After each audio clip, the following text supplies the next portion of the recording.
என்று உறுதியுடன் கூறியிருந்தார். ஆனால் முதியவரோ தங்கள் மகளை திருமணம் செய்து தராவிட்டால் தங்கள் எதிரிலேயே உயிரை விடுவேன் என்றார். செய்வதறியாது திகைத்த முனிவர் தனது மகளான பூமாதேவியிடம் சென்று நடந்ததை விளக்கினார்.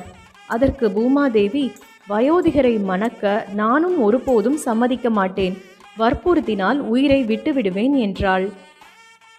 செய்வதறியாது திகைத்து போன மார்க்கண்டேயர் முதியவரிடம் வந்து, முதியவரே, எனது மகள் ஒரு சிறுமியாதலால் உணவிலும் காய்கறியிலும் சமையலில் உப்பு கூட சேர்க்க தெரியாது என்றார். உடனே முதியவர், உப்பு சேர்க்க தெரியாவிட்டால் என்ன அப்பா, நான் உப்பில்லாமலேயே சாப்பிட்டு விடுவேன் என்றார். சொன்னதைப் போலவே பூமி தேவி உப்பில்லாமல் சமைத்த அனைத்து பதார்த்தங்களையும் வேண்டி விரும்பி சாப்பிட்டார் முதியவர்.